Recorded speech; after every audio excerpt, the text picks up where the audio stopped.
A primeira turma do Supremo Tribunal Federal começou a analisar nesta terça-feira se aceita ou não a denúncia contra o ex-presidente Jair Bolsonaro e outros 7 acusados de tentativas de golpe de Estado em 2022. O julgamento vai até amanhã, quarta-feira. Na manhã desta terça-feira, houve as manifestações do ministro Alexandre de Moraes, relator do caso, e do procurador-geral da República, Paulo Gonet.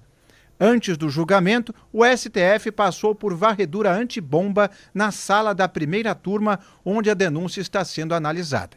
O procedimento foi realizado pela Polícia Judicial. O policiamento também foi reforçado. Nesse momento, o STF ainda escuta a defesa dos advogados. Vamos acompanhar ao vivo com a análise de Wilson Lima. Wilson Lima, quem está falando nesse momento? Nós não temos nesse momento, para falar. Boa tarde para você, Inácio, boa tarde para todos que nos escutam aqui no canal BMC News. Nesse momento, quem fala é o Dr. César Roberto Bittencourt, advogado do Tenente-Coronel Mauro Cid. Vamos ouvi-lo, por gentileza. Como intermediário, como, no caso aqui, está como delator. As circunstâncias o colocaram nessa situação.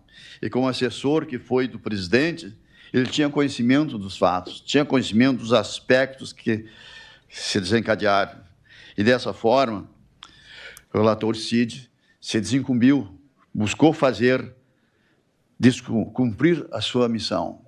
Nós não temos mais argumentos, não temos necessidade de trazer outros fatos, outros argumentos, apenas destacando que o Cid é um colaborador, que ele apenas serviu à justiça, trouxe a sua contribuição, a sua parcela de contribuição para orientar, para informar, simplesmente isso. E nós fazemos uma singela sustentação, destacando a responsabilidade de Mauro Cid dentro desses fatos, dentro das circunstâncias que ele se viu envolvido, e tinha que se desincumbir. Nessa circunstância, como delator, ele está realmente protegido. Nós não temos necessidade de estender a sustentação. Ele cumpriu com o seu dever, tem o direito de receber o que merece, que já está sendo concedido.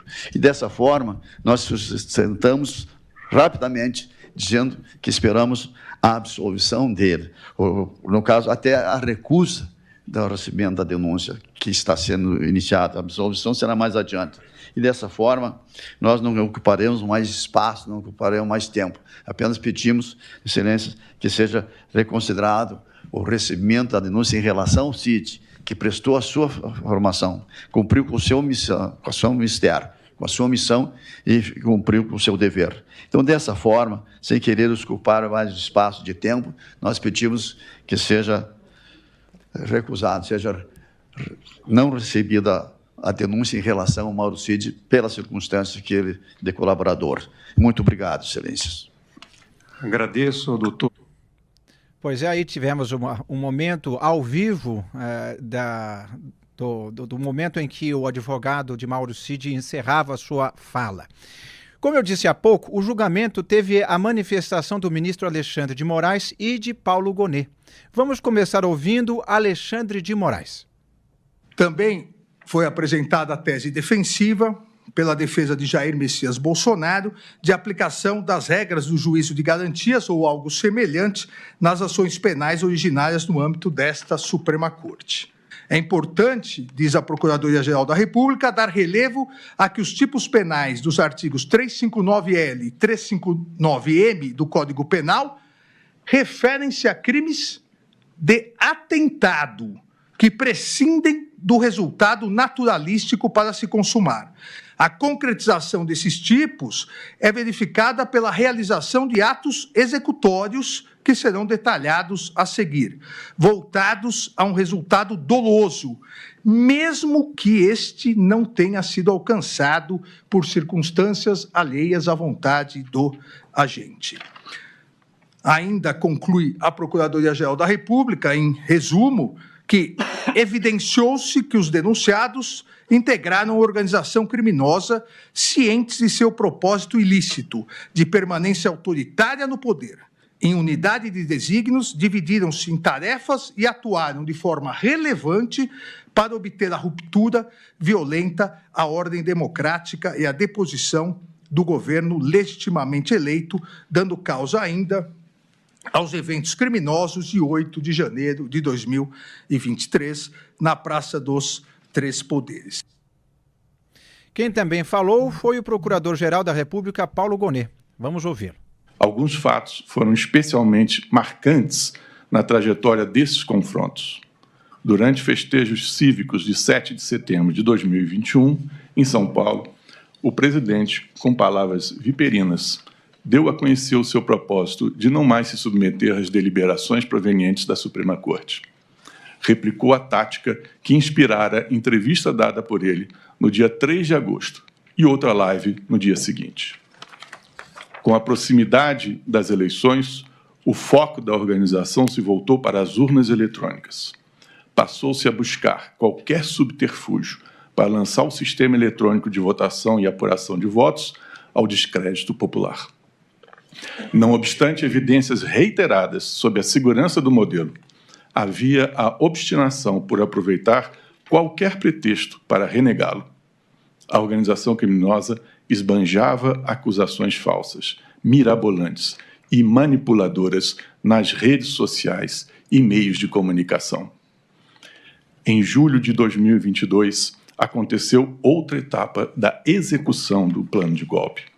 O presidente da República convocou reunião ministerial para concitar ataque às urnas e a difusão de notícias infundadas sobre o seu adversário mais temido. Na reunião, falou-se inequivocamente em uso da força como método a ser implementado.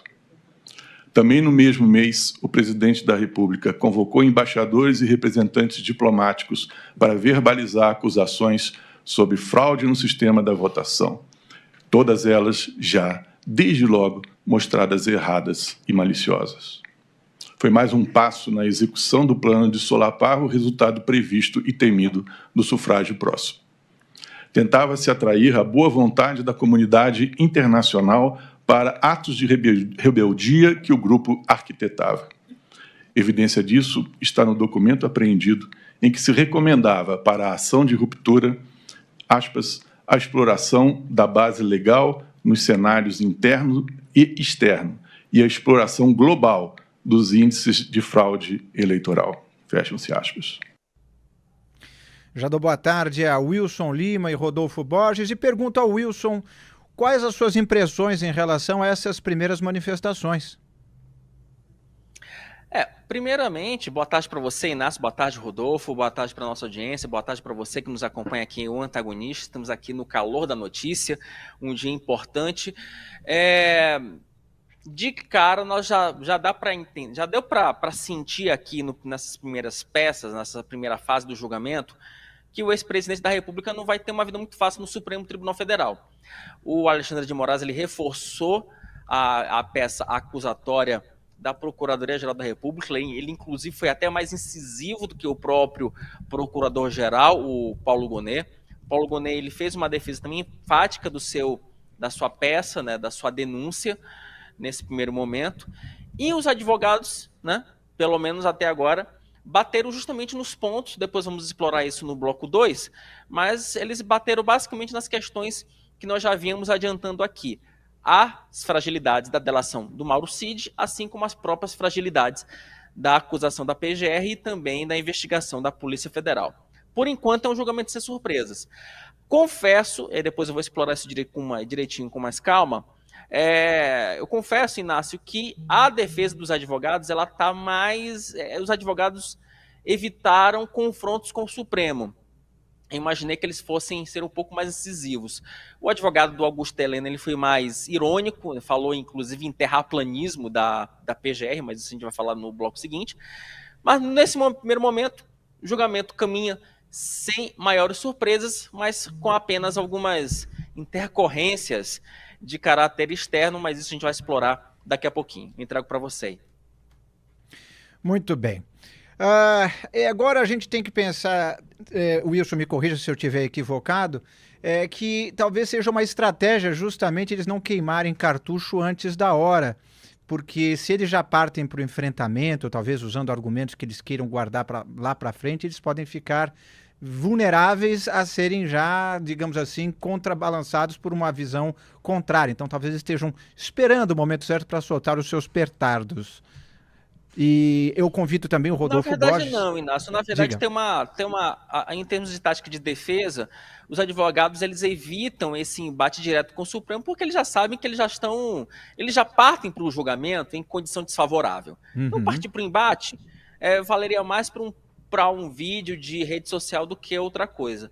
Percebam que inclusive o doutor César Bittencourt, na defesa que ele apresentou ao Supremo, que nós acompanhamos ao vivo, ele nem apresentou defesa para o Mauro Cid. Falou, olha, tudo que a gente tinha falado, já falamos aqui nos termos de colaboração premiada, a gente só espera que o Supremo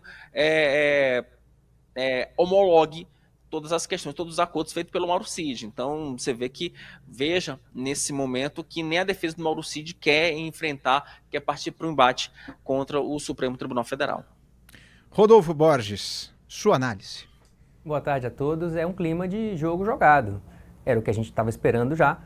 Os advogados não parecem ter a expectativa de que essas denúncias não venham a ser aceitas. E coube ao desembargador aposentado Sebastião Coelho, que é defensor do Felipe Martins, que foi assessor do Bolsonaro na presidência para assuntos internacionais, fazer o embate mais aberto. A gente está destacando lá no site do Antagonista que o desembargador aposentado chegou a gritar porque foi impedido de entrar no plenário da primeira turma. E aí estamos destacando lá no site, inclusive, o trecho da leitura do relatório do Alexandre de Moraes, no qual o Moraes para de ler porque está ouvindo grito do lado de fora. Um dos gritos é arbítrio. E aí o desembargador aposentado Sebastião Coelho, que ficou famoso, vamos lembrar, no Brasil inteiro, porque ele participou daqueles primeiros julgamentos dos condenados pelo 8 de janeiro e na sua defesa ele disse que os ministros do STF eram as pessoas mais odiadas do país. E aí ele ficou ali marcado, né, aquela declaração naquela época, era setembro de 2023, depois daquilo, dos primeiros julgamentos, o STF passou a julgar os condenados pelo 8 de janeiro no plenário virtual, e aí não tinha mais esse espaço para fazer o enfrentamento público. A gente vê agora quando voltam os advogados a fazer a defesa nesse contexto do 8 de janeiro, porque o 8 de janeiro está inserido nessa denúncia oferecida pelo Paulo Gonet, já é num tom diferente. Os advogados não estão partindo para cima dos ministros do STF ou do STF, como fez o Sebastião Coelho e voltou a fazer nessa terça-feira, ao tentar entrar no plenário e não conseguir. Ele é advogado do Felipe Martins, mas o Felipe Martins não está tendo, o caso do Felipe Martins não está entre esses 8 que estão sendo julgados nessa terça-feira.